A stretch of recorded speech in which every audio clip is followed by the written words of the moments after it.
आज मैं बना रही हूँ व्रत स्पेशल चटपटा खारेदार आलू। स्वादिष्ट इतना कि व्रत में आप इसे थोड़ा सा खा लेते हैं तो मन फ्रेश हो जाएगा। स्वादिष्ट इतना कि व्रत में ही क्या आप ऐसे भी मन कर जाएगा आपका बनाने का। तो आपको छोटी मोटी भूख हो या शाम की चाय, ये बहुत ज़्यादा पसंद आने वाला है। तो चलिए फ्रेंड्स, बना लेते हैं इस रेसिपी को।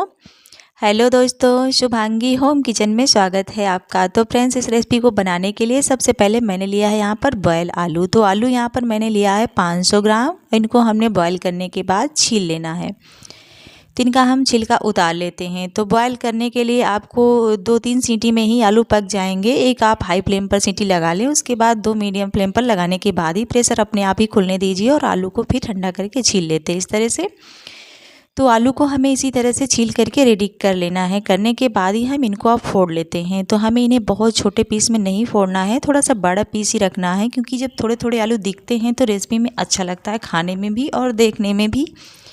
तो हम तैयार कर लेते हैं आलूओं को इस तरह से फोड़ करके। तो चलिए फ्रेंड्स, मैंने सभी आलूओं को फोड़ करके तैयार कर लिया है। अब ये हो गया है रेडी। तो चलते हैं अब नेक्स्ट प्रोसेस की तरफ।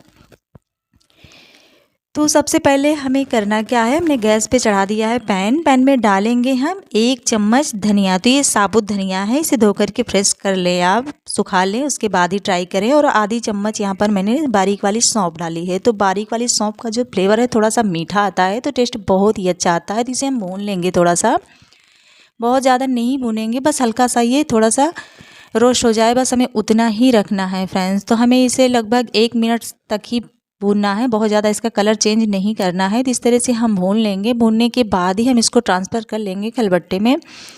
इसे हमें दरदरा कूट लेना है। तो हमें इस तरह से कूट करके तैयार कर लेना है, मतलब बहुत ज़्यादा इसे हमें फाइन नहीं करना। ये थोड़ा सा दरदरा होता है ना, तो ये टेस्ट भी बहुत ही अच्छा आता है खाने में। जब थोड़ा थोड़ा सा मुँह में जाता है तो टेस्ट उसका बहुत ही अच्छा आता है। तो हमें इसे कूट करके तैयार कर लेंगे।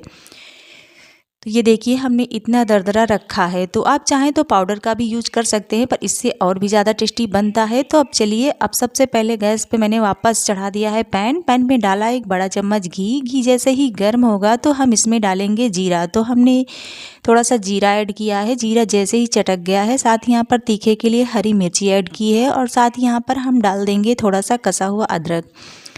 तो अब हम इन चीज़ों को भून लेंगे, हल्का सा इनका कच्चापन निकल जाए, बस उतना ही हमें भूनना है। इन्हें जलाना बिल्कुल भी नहीं है, बस हल्का सा भून लेना है हमें, जितना कि इसका ये कच्चापन निकल जाए, बस उतना ही हमें करके तैयार कर लेना है फ्रेंड्स। तो देख पा रही, ये भुन गया है।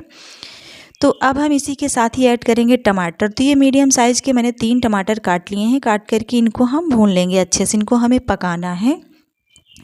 तो हम इसी तरह से मिक्स कर लेते हैं। मिक्स करने के बाद हम करेंगे क्या, थोड़ा सा इसमें हम नमक ऐड कर देंगे। तो सेंधा नमक ऐड करेंगे, क्योंकि हम व्रत में बना रहे हैं। तो डाल करके इसे हम मिक्स कर लेंगे। मिक्स करने के बाद ही हम इसको ढक करके पका लेंगे, क्योंकि ये टमाटर कच्चे हैं और आलू हमारे पास बॉयल है। तो टमाटर को हमें पहले ही अच्छे से सॉफ्ट कर लेना है।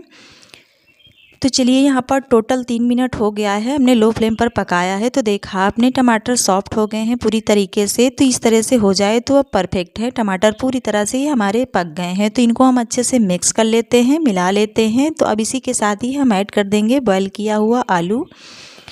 तो अब हम इस टाइम पर आलू डाल देते हैं। तो आलू को हम डाल करके इसे में मिक्स कर लेना है, अच्छे से मिला लेना है। तो ये रेसिपी इतनी अच्छी लगती है कि क्या ही पूछे। व्रत में क्या, मैं तो ऐसे ही बनाती रहती हूँ बीच बीच में, शाम को चाय हो या फिर छोटी मोटी भूख हो, ऐसे भी मन कर जाता है इसे खाने का। तो मिक्स करने के बाद ही हमने डाल दिया है जो दरदरा कुटा हुआ मसाला। हमने सौंफ और धनिया डाला है, और साथ यहाँ पर थोड़ी सी काली मिर्ची का पाउडर, और साथ यहाँ पर नमक। तो नमक ध्यान में रखते हुए डालें, क्योंकि हमने टमाटर पकाते समय भी थोड़ा सा डाला था। तो बस अब हम सभी चीज़ों को अच्छे से मिक्स कर लेते हैं, मिला लेते हैं। तो इसे चलाते हुए हमें 3 से 4 मिनट मिक्स करना है। उसके बाद ही हम डाल देंगे हरी धनिया। तो हरी धनिया डाल करके हम अच्छे से मिक्स कर लेते हैं, मिला लेते हैं। तो ये हमारा चटपटा सा व्रत स्पेशल चाट बनकर तैयार हो जाता है। तो आप इसे ऐसे भी खा सकते हैं, चाय के साथ भी इंजॉय कर सकते हैं, इतना स्वादिष्ट ये बनकर तैयार होता है फ्रेंड्स। आप इस तरह से आसान तरीके से बना सकते हैं व्रत में, और पूरा दिन आप एनर्जी के साथ रह भी सकते हैं इसे खाने के बाद फ्रेंड्स। तो रेसिपी अच्छी लगे तो प्लीज़ लाइक कीजिएगा, शेयर कीजिएगा, कमेंट भी कीजिएगा, और मेरे साथ ही यूट्यूब चैनल को भी सब्सक्राइब कीजिएगा। बेल आइकन स्विच के साथ साथ ऑल पर भी क्लिक कर लीजिएगा, ताकि हमारा डेली का नोटिफिकेशन आपको आसानी से मिल सके फ्रेंड्स। मैं जो भी रेसिपी डालूँ उसका नोटिफिकेशन सबसे पहले आपको मिले। और आप इस तरह से बना करके खा सकते हैं। कम सामान में जो भी अवेलेबल है आपको घर में उससे आप तैयार कर सकते हैं। आप खीरा भी खा सकते हैं। तो जो भी अवेलेबल हो आप खाइए, एंजॉय कीजिए। बाय बाय, फिर मिलती हूँ नई ब्लॉग में।